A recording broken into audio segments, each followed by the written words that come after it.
इस वक्त सुबह के 5 बज रहे थे और मैं निकली थी वॉक करने। तो बच्चों की समर वेकेशन के बाद मैंने कोशिश किया था कि गार्डन ही जाऊंगी वॉक करने, लेकिन पॉसिबल नहीं हो पाया। तो यहीं पर वॉक कर लेती हूँ, लेकिन बहुत जल्दी से उजाला हो जाता है। अभी आप देख सकते हैं कि 5 बज रहा है और कितना उजाला है, और पता नहीं क्यों रोड पे वॉक करने में मुझे सेफ़ भी नहीं लगता है। तो फ़िलहाल ये है मेरे मायके की गली, और पिछले 7 सालों से मैं इसी रोड से अपने मायके जाती हूँ। और इसके पहले मैं दूसरे घर में रहती थी, तो वहाँ से अंदर से गली थी, तो उस तरफ से मैं आया करती थी पापा के घर। तो फ़िलहाल इस रोड से बड़ी अच्छी अच्छी मेरी यादें जुड़ी हुई हैं। और जब मेरे मुसीबत के दिन थे ना, तो इस रोड ने मेरा बहुत साथ दिया था। यानी जब मैंने शादी के बाद दोबारा पढ़ाई करने का फ़ैसला किया था ना, तो इसी रोड से मैं चल के यूनिवर्सिटी की तरफ जाया करती थी। तो इलाहाबाद यूनिवर्सिटी घर से 3-4 किलोमीटर की दूरी पर है। तो इस तरीके से मेरे साथ एक लड़की होती थी जो कि मेरी गली की ही थी, और थोड़ी सी गरीब थी। वो अपने किसी रिश्तेदार के घर पे रहती थी। तो मैं तो चाहती थी कि रिक्शे से मैं चलूँ, लेकिन वो मुझे मना करती थी, कहती थी नहीं दीदी हम लोग पैदल ही चलते हैं। तो उस वक्त तो मैं नहीं समझती थी उसकी प्रॉब्लम को, लेकिन जैसे जैसे ज़िंदगी आगे बढ़ती गई नहीं, तो उसकी प्रॉब्लम भी मुझे समझ में आती गई। तो खैर जी, बड़े मुसीबत के दिन थे। हस्बैंड के घर आने का कोई टाइम नहीं होता था, वो किसी भी वक्त रात को आते थे। और कभी कभी मैं सो भी जाती थी, तो फिर मेरी आँख खुल जाती, तो दोबारा मुझे नींद नहीं आती थी। तो वो जो 8-10 साल थे ना मेरे शादी के, जो शुरुआती साल थे ना, बड़े ही पेनफुल थे। और आई कांट एक्सप्लेन हियर, क्योंकि मैं चाह कर भी उन सारी चीज़ों को यहाँ पे नहीं बता सकती हूँ। और फ़िलहाल नींद नहीं पूरी होती थी, लेकिन मुझे ना हमेशा से ही सुबह को इबादत करने का शौक़ था। यानी जब से मैं दीन के रास्ते पे आई ना, तब से मुझे एक नशा सा था कि मैं सुबह फ़जर की नमाज़ ज़रूर पढूँ, तिलावत ज़रूर करूँ। तो मेरे रूम की साइड में एक छोटी सी जगह थी, जहाँ पे मैं जो है कमरे की लाइट बुझी होती थी ना, क्योंकि बच्चों के जगने का डर होता था। तो वहीं पर फ़िलहाल छोटी सी कोठरी थी, वहाँ पे मैं अपना इबादत करती थी। उसके बाद बच्चों को लेके मैं नीचे उतरती, मेरा कमरा ऊपर था, और फैमिली के साथ जो भी काम होता वो मैं करती। उसके बाद और अमानत छोटी थी, उनको मैं गोद में लेती, और अमान भी बहुत छोटे से थे। उनकी उंगलियां पकड़ पकड़ के मैं उनको चल के लेके पापा के घर तक आया करती थी पैदल। और उसके बाद यहाँ पर मैं उस लड़की के साथ पैदल चल के कॉलेज जाती थी, और फिर वापसी में पैदल आया भी करती थी। तो क्या दिन होते हैं ना आपके, जो भी मुसीबत के दिन होते हैं, वो क्या दिन होते हैं, वो कभी भूलते नहीं हैं। फ़िलहाल यहाँ पर 2 ऐसी जगह जो मेरी ज़िंदगी की बहुत मेन जगह है, और यहाँ पर मैंने लिया था एक बहुत बड़ा फ़ैसला, और उस फ़ैसले ने मेरी पूरी ज़िंदगी बदल के रख दी। तो कभी कभी आपको लगता है ना कि फ़ैसला आप ले रहे हैं, लेकिन हकीकत में फ़ैसला अल्लाह ताला ले रहा होता है आपके बारे में। तो फ़िलहाल शादी के बाद 2009 में मैंने दोबारा पढ़ाई करने का फ़ैसला किया था, लेकिन अभी हम आपको ले चलते हैं थोड़ा सा और पीछे। तो तकरीबन 1995 की बात है, यानी 1995 की बात है। और उसके पहले मैं गांव से आई थी। मुझे लगता है कि गांव से मैं 92 या 93 में आई थी, मुझे ठीक तरीके से नहीं याद है। लेकिन जब मैं गांव से आई थी तो घर पे ही पढ़ाई होती थी, ट्यूशन के थ्रू मैं पढ़ाई करती थी। तो फ़िलहाल पापा ने एक स्कूल में मेरा एडमिशन कराया। तो वो स्कूल ज़्यादा अच्छी नहीं थी, कुछ टाइम तक मैंने वहाँ पर पढ़ाई किया। उसके बाद मेरा एडमिशन हो गया था इस स्कूल में, यानी कि वाना मेकर स्कूल में। तो जहाँ पर मैं इस वक्त रहती हूँ ना, वहाँ की 90% लड़कियाँ यहाँ से पढ़ाई की हैं, और बहुत अच्छी अच्छी यहाँ से मेरी यादें जुड़ी हैं। और यहीं पर मैंने लिया था एक बहुत बड़ा फ़ैसला, जिसने मेरी पूरी ज़िंदगी बदल दी। तो बहुत बड़ी स्कूल है, और आज भी जब मैं यहाँ पे खड़ी होकर रिकॉर्डिंग कर रही थी ना, तो मुझे हर कुछ याद आ रहा था। तो मैं 9th क्लास में थी, और यहाँ से ना मुझे शौक़ हुआ कि मैं बाहर जाके पढ़ाई करूँ। हुआ ये था कि यहाँ पर बहुत सारी लड़कियाँ हॉस्टल में रहती थी। तो जब मैं उनसे मिलती थी ना और उनसे बातें करती थी ना, तो मुझे अच्छा लगता था कि मैं भी कहीं बाहर जाके पढ़ाई करूं, और घर पे ना रहना पड़े, और इस तरीके से सिर्फ पढ़ाई करूं और कोई काम वाम ना रहे, और आराम से ज़िंदगी चलती रहे।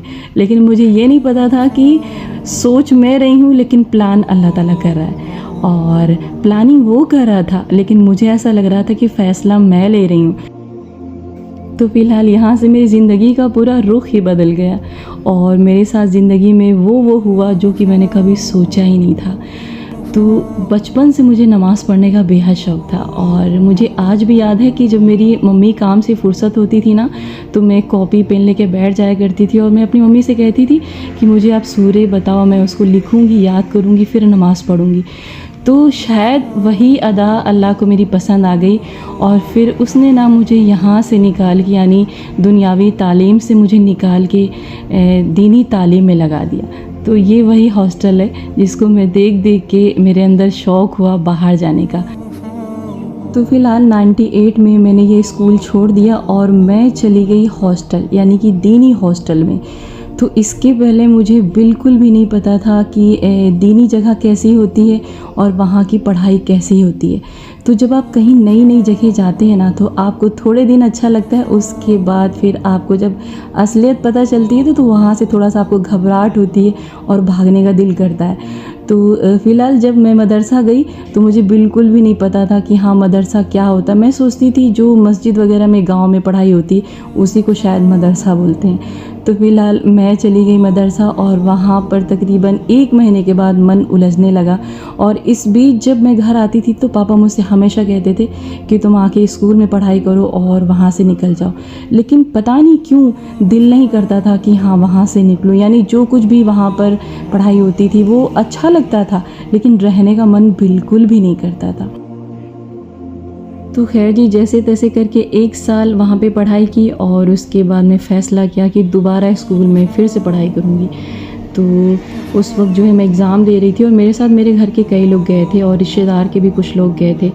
तो खैर एग्ज़ाम चल रहा था और उसी बीच मेरे दादा का इंतकाल हो गया और फिर हम लोग गम में इस कदर डूबे कि फिर आगे कोई भी होश ना रहा। और जैसे तैसे हम लोग जो है फिर से दोबारा दूसरे मदरसे में गए और वहाँ पर पढ़ाई मेरी जारी रही।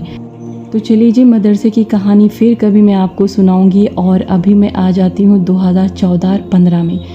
तो इलाहाबाद यूनिवर्सिटी से ग्रेजुएशन और पीजी कंप्लीट करने के बाद मैंने और आगे पढ़ाई करने का फ़ैसला किया, क्योंकि हालात अच्छे नहीं थे, लाइफ अच्छी नहीं थी, तो खुद को बिज़ी रखना मैंने ज़्यादा ज़रूरी समझा। और उसके बाद मैंने पीएचडी करने के बारे में सोचा।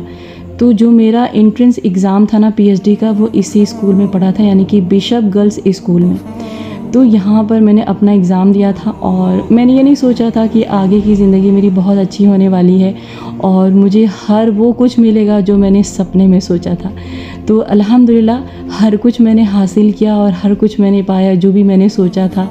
और एक चीज़ मैंने हमेशा महसूस किया कि अल्लाह मेरे साथ हमेशा रहा।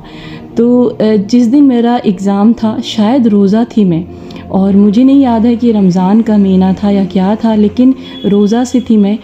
तो खैर जी, जैसे आज इस स्कूल के सामने से गुज़र हुआ ना, तो वो एग्ज़ाम का मुझे दिन याद आ गया। तो फ़िलहाल जी, जब मेरा एग्ज़ाम शुरू होने वाला था तो मैंने वज़ू किया और उसके बाद में मैं अपने जो एग्ज़ाम हॉल में घुसी। तो मेरी हमेशा से एक आदत है कि जब भी मैं कोई एग्ज़ाम देने जाती थी ना, तो मैं हमेशा बावज़ू होती थी। और जब भी क्वेश्चन पेपर मेरे हाथ में आते थे ना, तो क्वेश्चन पेपर को पकड़ने से पहले मैं हमेशा ही बिस्मिल्लाह पढ़ती थी। तो खैर बड़ी बरकत रही उस बिस्मिल्लाह में और बड़ी बरकत रही उस एग्ज़ाम में, और अल्लाह ने मुझे कामयाबी दिया। और जो मैंने सपना देखा था ना, वो सारे सपने कंप्लीट हुए और वो सारी खुशियाँ मुझे मिली जिसके बारे में मैंने हमेशा से सोच के रखा था। तो अल्हम्दुलिल्लाह मैंने एग्ज़ाम अपना क्वालिफ़ाई किया था, लेकिन मुझे ये नहीं पता था कि अभी मेरे सामने बहुत बड़ी बड़ी चुनौतियाँ हैं। तो मेरी पर्सनल लाइफ तो बहुत ख़राब चल रही थी। यानी वो 2 साल ऐसा दौर था ना कि मुसीबतें अपने पूरे उरूज पे थी। यानी मेरी मुसीबतों की इंतहा वही थी। और सबसे मुश्किल वाला दिन वही मेरे 2014 और 2015 के थे। और उस वक्त मैंने हस्बैंड के घर को छोड़ने का पूरी तरीके से फ़ैसला भी कर लिया था। लेकिन फ़िलहाल अल्लाह को जो मंजूर होता है वो होता है। यानी आप जो सोचते हैं वैसा नहीं होता है, बल्कि जो आपके हक़ में बेहतर होता है वो होता है। तो फ़िलहाल जब मेरे एडमिशन का टाइम आया तो बहुत सारी मुश्किलें खड़ी हुई और ऐसी चीज़ें हुई ना, ऐसे करिश्मे हुए ना कि मैं आपको यहाँ बता ही नहीं सकती। और सच में मैंने अल्लाह की क़ुर्बत को पाया और उसकी मदद को हर पल मैंने महसूस किया। यानी जब भी मैं किसी भी मुसीबत में होती थी ना, वो मुझे संभाल लेता था।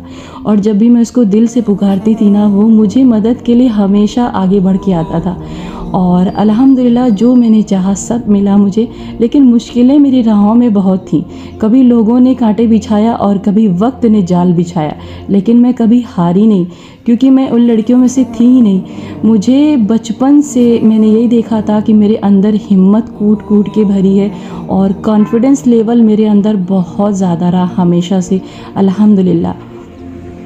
तो कोई भी मुसीबत जब होती थी ना, मुझे कभी वो डरा ही नहीं पाई। यानी मैं निडर होकर हर मुश्किल से लड़ती रही, लड़ती रही, लड़ती रही और अपनी ज़िंदगी की हर एक मुश्किल को स्टेप बाय स्टेप पार करती रही। तो फ़िलहाल कॉलेज में बहुत सारे रूल चेंज हुए और ऐसे ऐसे करिश्मे अल्लाह ने किए ना कि मैं आपको यहाँ बता नहीं सकती। मेरे कॉलेज में जो भी सीनियर हुआ करते थे ना मेरे डिपार्टमेंट में, वो कहते थे मतलब तुमने तो इतिहास ही बदल दिया, कॉलेज में ऐसी ऐसी चीज़ें हो रही हैं जो आज के पहले कभी हुई ही नहीं थी। तो फ़िलहाल वो सब पर्सनल चीज़ें यहाँ पर डिस्कस करने वाली चीज़ें नहीं हैं। लेकिन एक चीज़ मैं आपको ये भी बताती चलूँ कि पॉलिटिशियन घराने से हूँ मैं, लेकिन कभी भी मैंने उस पावर का यूज़ नहीं किया। मेरी लाइफ में जो भी मैंने अचीव किया वो मैंने अपने दम पे अचीव किया, अपनी मेहनत से अचीव किया और अपने घर वालों के साथ की वजह से अचीव किया। ना मैंने उनसे कभी फाइनेंशियल मदद ली और ना ही कभी उनके पावर का मैंने यूज़ किया। मैंने जो कुछ भी हासिल किया वो सिर्फ अल्लाह की मदद से हासिल किया। मेरी फैमिली मेरे साथ थी, मेरे सारे भाई बहन मेरे साथ थे और सबसे बड़ा अल्लाह मेरे साथ था और हर पल वो मुझे संभालता, हर पल वो मुझे गिरने से बचाता। मुश्किलें आंखें दिखाती, मुझे डराती, लेकिन अल्हम्दुलिल्लाह मैं उन लड़कियों में से थी नहीं। मुझे डर कभी लगा ही नहीं। सिर्फ अल्लाह की ज़ात से मुझे डर लगा, बाकी लोगों से मुझे कभी डर लगा ही नहीं। जब जब लोगों ने कांटे बिछाया और जब जब वक्त ने जाल बिछाया ना, मैं बड़े आराम से उसको क्रॉस करके निकल गई, सिर्फ अल्लाह की मदद के साथ। और बड़ी मुसीबत आई, बड़ी मुश्किलें आई, हालात बदलते, करिश्मे होते, मैं दंग रहती, मुझे हैरत होती और मैं यही सोचती थी कि दुआओं में कितनी ताकत है। तो खैर अल्लाह कदम कदम पे मेरी मदद कर रहा था, लेकिन उस वक्त लोगों की इतनी घटिया घटिया बातें होती थी ना मेरे बारे में कि मुझसे कंट्रोल नहीं होता था। मैं हर एक चीज़ का जवाब उस वक्त दे सकती थी, मैं हर एक चीज़ पे कादिर थी, लेकिन पता नहीं क्यों मुझे सब्र करना अच्छा लगने लगा था।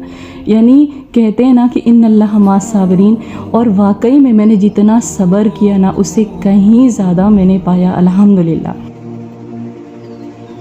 तो खैर बड़े तकलीफ़ के दिन थे और लोगों की बातें बिल्कुल भी बर्दाश्त नहीं होती थी, लेकिन फिर भी हिम्मत करके बर्दाश्त में करती थी। लेकिन आज का टाइम है, आज भी मैं हर एक चीज़ पे क्लियरिटी दे सकती हूँ, हर एक चीज़ को मैं क्लियर कर सकती हूँ, लेकिन पता नहीं क्यों अब किसी को कोई जवाब देने का मन नहीं करता है, किसी भी फ़ैसले पर कोई सफाई देने का मन नहीं करता है। ऐसा लगता है कि अल्लाह उस वक्त भी साथ था और हमेशा वो मेरे साथ रहेगा। और मैं सबसे ये कहना चाहती हूँ कि कोई भी सताए चुप हो जाओ, सब्र कर लो, और जब आप सब्र करना सीख लोगे ना तो एक मज़बूत चट्टान की तरह आप खड़े हो जाओगे। ना कोई आपको गिरा पाएगा, ना कोई आपको झुका पाएगा, ना ही कोई आपका कुछ बिगाड़ पाएगा। तो हमेशा कोई भी मुश्किल आए घबराएं नहीं और ख़ुद पे कंट्रोल रखें, ख़ुद पे भरोसा रखें, अल्लाह पे भरोसा रखें और अपनी ज़िंदगी का कोई भी ऐसा पल आप ना बनाएं कि उसमें अल्लाह ना शामिल हो, और अपनी ज़िंदगी का कोई भी ऐसा प्लान ना बनाएं जिसमें अल्लाह ना शामिल हो। यानी अपनी ज़िंदगी के हर प्लान में, अपने हर काम में अल्लाह का साथ ज़रूर लेकर चलें। वो आपको संभालेगा, वो आपको गिरने से बचाएगा, वो आपको लोगों की गलत चीज़ों से महफूज भी रखेगा। तो फ़िलहाल जी वॉक ख़त्म और आज के लिए बस इतना काफ़ी है। फिर मिलते हैं एक नई वीडियो के साथ। अपना ख्याल रखें, दुआओं में याद रखें।